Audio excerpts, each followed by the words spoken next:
તમે એ જ વ્યક્તિ છો જે વ્યક્તિને સૌથી આસાનીથી છે મૂર્ખ બનાવી શકાય છે. મનુષ્ય જન્મમાં સૌથી કોઈ બાધારૂપ આપણી સામે હોય કોઈ વ્યક્તિ નથી, પરંતુ એ આપણો અહંકાર જ છે.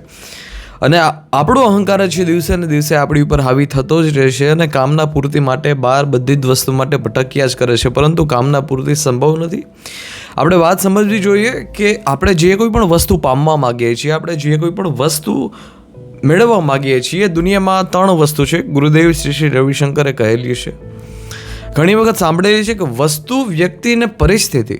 આ 3 વસ્તુ છે ક્યારેય તમને જીવનમાં સેટિસ્ફેક્શન આપી જ ના કે કોઈ વસ્તુ તમને ના આપી શકે. તમે તમારા જીવનમાં ફોકસ કરો અને ગહેરાઈપૂર્વક જોવો કે અત્યાર સુધીમાં તમારે કેટલી બધી વસ્તુ લેવી હતી. અત્યાર સુધીમાં તમારે કોઈ ફોન લેવો હતો, તમારે કોઈ કાર લેવી હતી, અથવા તમારે કોઈ પેન લેવી હતી, તમારે કોઈ ફેવરેટ બુક લેવી હતી. એ ઘણી બધી વખત તમે કરી આવ્યા છો અને વર્ષોથી આ ચાલી આવે છે. કરોડો વર્ષો પહેલાં પણ લોકોની આ જ પરિસ્થિતિ હતી કે વસ્તુ, વ્યક્તિ ને પરિસ્થિતિ. આ માણસ 3 છે, આ 3 વસ્તુથી ઉપર છે ઉઠી જ નથી શકતો, કેમ કે અહંકાર જ એટલો બધો પોતાની ઉપર હાવી થઈ જાય છે કે આ 3 વસ્તુ સિવાય બીજું કંઈ વિચારી જ નથી શકતો. કેમ કે વિચારતા થોડો ડરે છે, પરંતુ એનું સમાધાન પણ ઘણી બધી વસ્તુમાં આપેલું છે. સૌથી પહેલાં તો આપણે જીવનને સમજવું જોશે અને સૌથી પહેલાં આપણે સિદ્ધાંતને સમજવું જોશે કે વસ્તુ, વ્યક્તિ અને પરિસ્થિતિ. વસ્તુ કે તમે કોઈ પણ વસ્તુ જીવનમાં મેળવી લો, તમને સેટિસ્ફેક્શન મળશે નહીં. તમે કોઈ પણ વસ્તુ છે, નવી કાર લેવા માટે તમે બહુ બધી મહેનત કરતા હોય, હાર્ડવર્ક કરતા હોય, ઇટ્સ અ ગુડ અને કરવી જોઈએ. તમારું સપનું છે તો અવશ્ય તમારે પૂરું કરવું જોઈએ, પરંતુ આપણે એ વાત સમજી લેવી જોઈએ કે તમારું 1 કરોડની કાર લેવાનું સપનું છે અથવા 3 કરોડનું મકાન બનાવવાનું સપનું છે. તમે પૂરું જીવન આપી દો છો, 50 વર્ષ આપી દો છો, પછી એ લેવલ હાસિલ શકો છો. એ લેવલ હાસિલ કરો છો કે તમે એ વસ્તુ ખરીદી શકો છો, પરંતુ એ ખરીદ્યા પછી તમને જે સેટિસ્ફેક્શન મળવું જોઈતું હતું એ સેટિસ્ફેક્શન તમને મળશે નહીં. અસંભવ વાત છે, કેમ કે વસ્તુને રિલેટેડ છે. વસ્તુ, વ્યક્તિમાં પણ એવું જ છે. તમને ઘણી બધી વખત એવું થાય કે મારા જીવનમાં છે આ ફ્રેન્ડ સર્કલ બની જાય, મારા જીવનમાં હું સફળ થાઉં, મારા જીવનમાં હું ઘણા બધા પૈસા કમાઈ લઉં, અથવા મારી આસપાસ બધા એવા લોકો રાખું જે બધા જ લોકો છે સફળ હોય, મારી આસપાસ એવા લોકો રાખું જે બધા જ લોકો છે અમીર લોકો હોય, અને અમીર લોકોની સાથે રહીને હું મારા જીવનમાં નવી હેબિટ વિકસાવી, નવી કંપની બનાવીશ, વધારેમાં વધારે પૈસા કમાઈશ. આવા ઘણા બધા ખ્વાબ હોય, આવા ઘણા બધા સપના હોય, પણ વસ્તુ, વ્યક્તિ પણ ક્યારેય સેટિસ્ફેક્શન નથી કરી શકતી. તમે કોઈ તમારો પરમ મિત્ર છે, તમે એમ કહો કે આ મારો કલેજો છે, આ મારો પરમ મિત્ર છે, હું આંખ બંધ કરી અને એની ઉપર ભરોસો રાખી શકું, પરંતુ જ્યારે તમારો ભરોસો તૂટે છે, ના ત્યારે તમારો પરમ મિત્ર હોય છે, ના તમારો કોઈ સાથી હોય છે. એકલા ચલો રે બસ, એના સિવાય બીજો કંઈ સિદ્ધાંત જ નથી. કબીરા ખાડા બાજાર મેં માંગે સબકી ખેર, ના કહું સે દોસ્તી ઓર ના કહું સે બેર. કોઈ નથી દોસ્તી નથી, કોઈ નથી દુશ્મની નથી. બસ યથાવત જેવી પરિસ્થિતિ છે એવી પરિસ્થિતિને સ્વીકાર કરવાની. ના જીવનમાં સુખ છે, ના જીવનમાં દુઃખ છે. બસ સહજ ભાવથી જે પ્રક્રિયા ચાલી રહી છે આપણી આસપાસ, એ પ્રક્રિયાના ખાલી યથાવત આપણે બધા જ લોકોને જોવાની છે. પરંતુ આપણો અહંકાર ક્યાંક ને ક્યાંક એમાં સમાયેલો હોય. આપણે કોઈ વ્યક્તિને મળતા હોય, અથવા તમે જોવો કે ભાઈ આ વ્યક્તિ પાસે તો આ વસ્તુ છે, અને કંઈક વાતમાં નીકળી ગઈ હોય કે તમે આ ન લઈ શકો ને આ વસ્તુ બહુ મોંઘી કહેવાય ને. હવે તમારા અહંકારને એ વસ્તુ ટાર્ગેટ થાય છે કે નહીં, મારાથી ના થઈ શકે, મારાથી શું કામે ના થઈ શકે, હું કરીને બતાવું.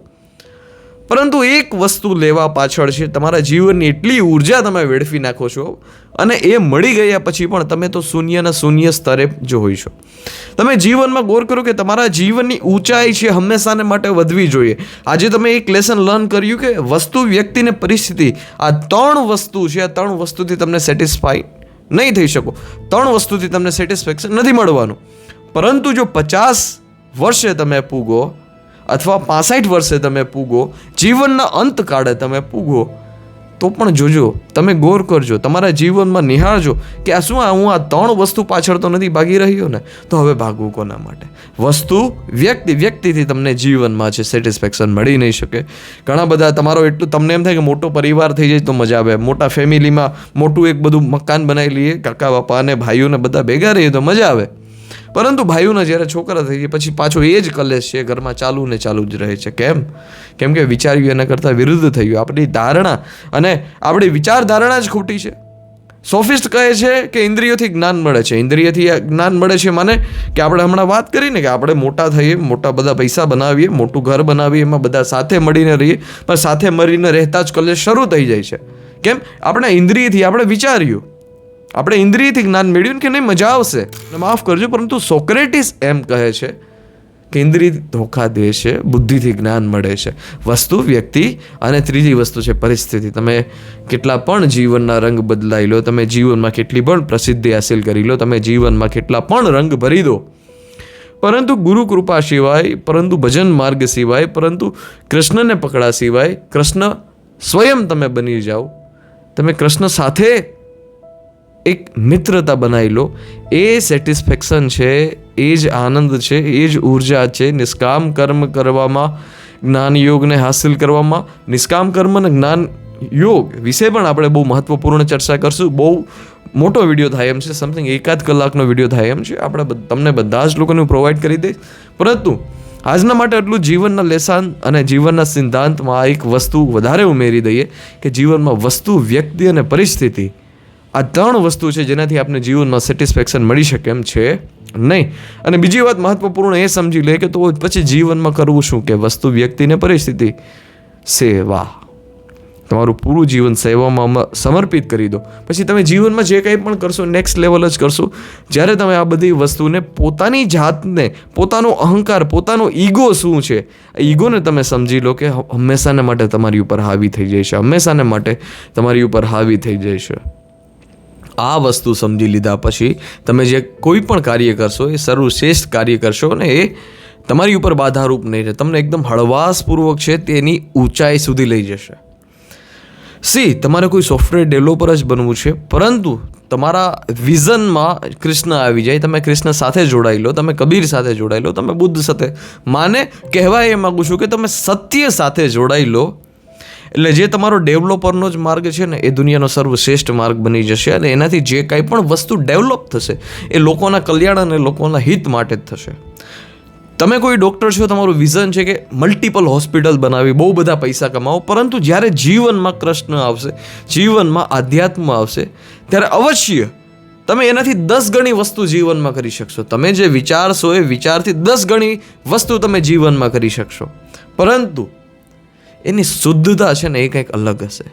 જીવનમાં જે પશ્ચિમના લોકો એમ કહે છે કે જીવનમાં ખાલીપણું લાગે છે કે જ્યારે જીવનમાં માણસ સફળતાની ઊંચાઈ સુધી પહોંચે છે. શું કામે લાગે છે? કેમ કે ત્યાં કૃષ્ણ નથી ને આપણે બધા જ લોકો પાસે કૃષ્ણ કબીર છે. બસ વાત એટલી જ છે. આપણી પાસે છે વસ્તુ કે અહંકારને કેવી રીતે એને ભૂસી શકાય. પહેલી વાત તો અહંકાર ક્યારે પણ, શરીર જ્યાં સુધી છે ત્યાં સુધી એનું અસ્તિત્વ છે, શરીર જ્યાં સુધી છે તેનું અસ્તિત્વ છે ને એને મિટાવી શકાતું નથી, પરંતુ એને એવા માર્ગમાં ઢાળી દેવામાં આવે છે કે પછી એ રહેતો જ નથી. મળતા રહીએ અને યાદ રાખીએ હંમેશાના માટે વસ્તુ, વ્યક્તિ ને પરિસ્થિતિ, આ 3 વસ્તુ છે, એમાંથી જીવનમાં ક્યારેય સેટિસ્ફેક્શન મળતું નથી અને એની પાછળ દોડવું જ ના જોઈએ. આધ્યાત્મ એમ કહે છે કે ખોટી આશા નહીં રાખવાની. જે જગ્યા ઉપર તમને કોઈ પણ વસ્તુ મળી શકે એમ જ નથી, એ જગ્યા ઉપર ખોટી આશા શું કામે રાખવી, નોંધવા જેવી બાબત છે. મળતા રહીએ હવે વિડીયો સાથે. ધન્યવાદ. જય હિન્દ. વંદે માતરમ.